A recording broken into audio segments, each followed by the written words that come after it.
So I'm going to close out of this project 2, and I'm going to start right from the beginning. So how would I do this? I go to New, and then I want to go to a template file. Now where's my template? Well, I would browse out to it, and I would go and find it. However, where does it exist? It exists right here. So what would I do? I'd go to Floor Plan Template, I'd click on it, and I would download it. Notice it's downloading, okay? So once it's downloaded, I go to see it in the folder, and there it is, Revit Floor Plan 1 Template, .rtb. So I can go ahead and copy that, and I use Control-C to copy it, or you can right-click and choose Copy. Either one of those will copy it. And then where am I going to put it? S drive, exactly. So go to here, and I'm going to go ahead and drop it here in Drawing Templates, and I'm going to go ahead and hit Enter to drop it there. And let's see what we do there. Okay, so that's there. So let me go back to here, and let me go ahead and go to my S drive. I did my copy. It shouldn't let me paste it down. Okay, Control V. There it is right there, Revit Floor Plan 1. You see it? It's got a blue icon. Okay, so now that I have that, I go to Browse, and you understand this thing, because we do the same thing with CAD. We go to the S drive, we go to here, we go to our templates, and we open this up. In Revit Floor Plan 1 Template, we hit OK. Now once we've done that, we're here in this environment. Now let me point out a couple things right here. Now that we've done this, now that I've got this right now, I've got a template. Now what's inside this template? Let's take a look real quick, because I added some stuff here specifically for you guys, because I care. So go to Families right here, and under our walls, I put together a couple of walls, okay, for this. I've got exterior wall 5 inches, which is right here. I made that one for you. That's what you're going to use here. And I made another one called interior wall 5 inches. Those are the 2 walls that I did for this project. Those are the only 2 that you're going to need here. So that being the case, you would go ahead and make exterior wall 5 inches current, and then we could go ahead and draw. Now the next thing I want to point out, what else is in here, is if I go back to here, and if I'm back in this section here, and if I take a look at my my windows, I put in these windows for you. I got windows, you got fixed, and you got slider with trim. Now let me ask you a question here. This is actually kind of a diagnostic question about windows. Now, if you're working in construction and you have a 5 foot long window, would that be typically a double hung window? 5 foot? No, why not? It's too wide for support. It's too wide. Okay, think about it. Think about a 5 foot wide. Okay, we're talking about, just about this wide. And how often you go like this and grab and put a window up like that? That's a double hung window. You wouldn't do that. A double hung window is typically about 2 feet. You grab it, open it, that's reasonable. But if it's really long, you'd want to use a different type of construction of window. What would be a logical type? You could use a crank if you're occasionally. You could do that. What's more common than a crank window? Sliders. Sliders are almost always what are used for your really long windows. Okay.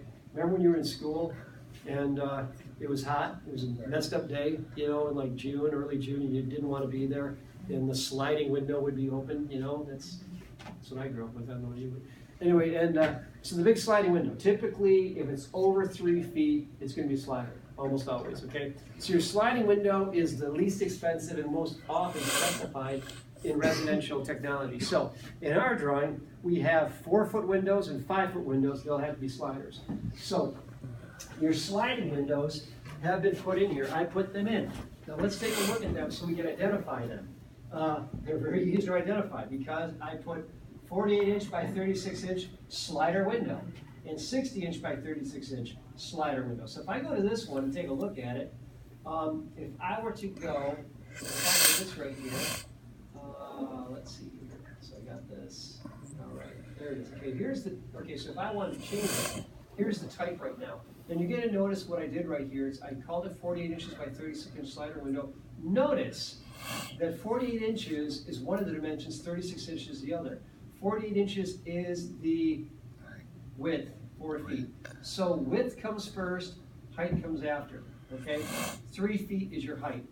Your default for these is 3 feet off the ground, default sill height. So the real simple windows, 4 foot by 3 foot by 3 feet off the ground. Pretty straightforward, okay? So that's what your slider window looks like.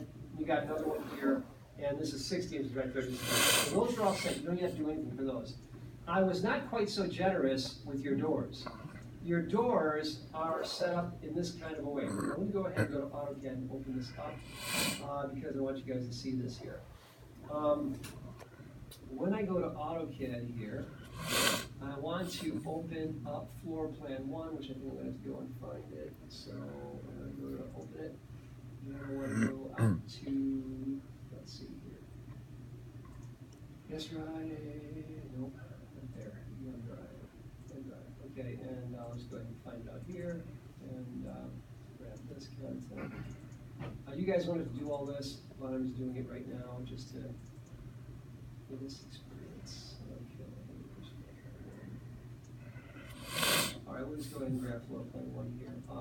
Okay, so here's floor plan 1.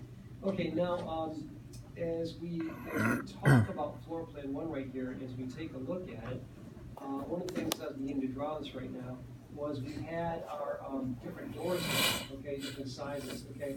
So we see that by default, I've got a 30 inch by 80 inch, and by the way, all of your heights are going to be 80 inches. You've got 30 inch by 80 inches, 32 by 84, 34 by 80, 36 by 80, so you've only got 1, 2, 3 80-inch choices, okay? Let's see what those look like. So if I take a look back out here, I've got, this is a 3 foot, so 36 inches, we're good to go. Right here, 2 foot 6, that's actually 30 inches, we're good to go. How about this one? 2 foot 4, that's 28 inches, do we have that? We're gonna have to make it. 2 foot 8, that's 32 inches, do we have that? Actually, we don't have an 80-inch flavor though, so we gotta make that too. So you have to make two door types, so we'll take a look at how that's done. And so, so just looking at this right here, we see how that's going to work. So that is what the content is out there. So you're going to have to make 2 doors, okay? The next thing I want to point out is plumbing fixtures. I put these in here for you, okay? I went and found them, just to make life easy. All right, here's the domestic toilet. If I take and write that in here, it goes in and drops it. And this is what the toilet looks like. Okay, so if I have this, and if I take a look at it in 3D, I see this very fetching looking toilet, okay? So we got that. So good looking content there. And if I go back to this right here, I got rectangular. If I go ahead and try to drop this in here, it won't let me drop it because it has to be on a wall, so I can't put that in right now. A vanity, on the other hand, I can take that and drop it in, and that looks like that right there. So you notice this one right here, if I take a look at that, that's actually got this kind of a look, kind of a marble top to it. Okay, so this is all one unit. And the reason I gave you guys this one is because Revit does not give you the combination of these. You've got to put in, by default, you have to put in a vanity, and then a sink top, and you have to size the sink top, and then you have to put in the sink. So you countertop, you have to put in 3 pieces. I just found you one. Make life a little easier for you. So we got that. I found it through Revit City, which was asked earlier. So these are different content that I've also put out here for you. And they are found right here. So just take them and drag them right into the drawing right here. Okay, so that's the content that essentially I've put out here for you, and that's what we're going to start with. And so that's what we're going to work with. So that is that's what we've got going on there. So we're going to start this whole procedure. So I'm going to go to level, floor plan 1, level 1. Okay. Okay, here's my. You're going to notice these right here. And we mentioned before what these are. They look like little houses. Okay, you've got a square and you got a triangle. These are what is called your elevation markers. And one is east, one is north, one is west, one is south. So you're taking a look at your drawing from different ways. Now, what